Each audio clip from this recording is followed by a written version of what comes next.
Module 9. The Aesthetic Domain.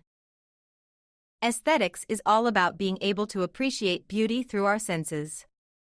That means being able to recognize and appreciate beauty in nature and in the arts. When it comes to developing our aesthetics, there are two ways we can do it. The first is by being responsive, which means learning about art and nature by responding to it. The second is by being productive, which means learning about the arts by creating art ourselves. When children learn about art, they are experiencing an aspect of aesthetic learning. Learning about aesthetics is really important for a few reasons. First, it helps us connect with nature and appreciate the value of the arts in our world. It can also bring us personal fulfillment and help us develop good work habits. Plus, learning about aesthetics can make other subjects, like history or science, more meaningful by showing us how art and nature are a part of our everyday lives. It also provides successful experiences. Finally, aesthetics can help us understand our cultural heritage and build bonds with older generations. It can also help us come together as a group and develop a sense of cohesion. So, the next time you see something beautiful, take a moment to appreciate it and think about how aesthetics can help you understand the world around you. Connections to aesthetic learning. Here are some ways that different types of knowledge can help us understand and enjoy aesthetics. First, we have physical knowledge. This means we can learn about the physical properties of different materials, like texture, weight, and shape. By understanding these properties, we can appreciate how artists use them to create beautiful works of art. Next up is logical mathematical knowledge.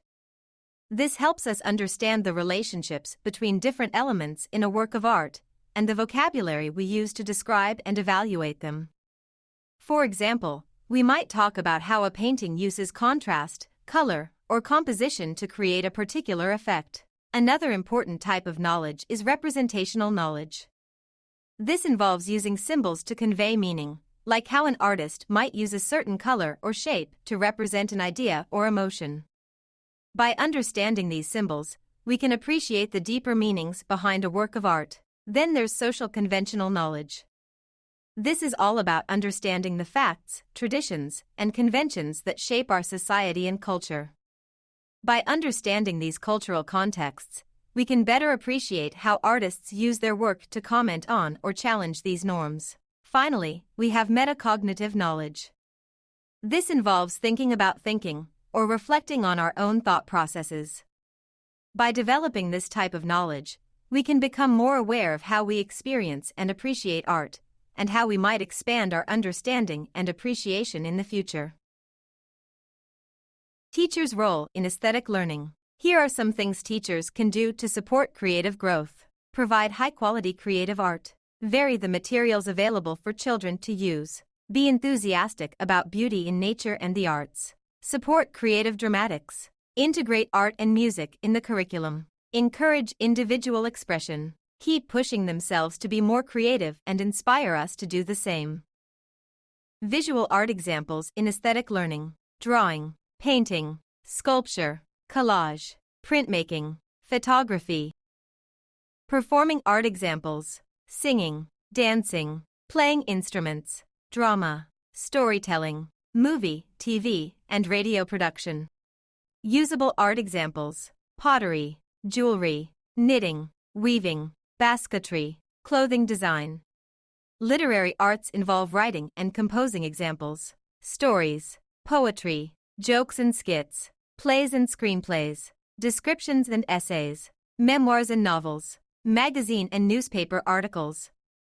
Modifications for children with special needs. Modifications for children with special needs refer to changes or adaptations made to educational, social, or environmental settings to support children with disabilities or other special needs. Here are ways to modify materials to better accommodate children with special needs. First, it's important to remember that every child is unique and may require different modifications. One way to modify materials is to build up writing or drawing implements to make them easier to grasp. Another tip is to add sawdust or sand to glue or paint to provide tactile feedback. To help with visual contrast, the teacher can add color to glue or use dark colors on light paper. Stabilizing materials is also important, so consider taping paper to the table or providing a tray for the child to work on. It's also important to give children with special needs extra space and time to explore materials. And lastly, the teacher should make sure to provide good foot and arm support while working. Remember, small modifications can make a big difference in helping children with special needs feel comfortable and successful in their work.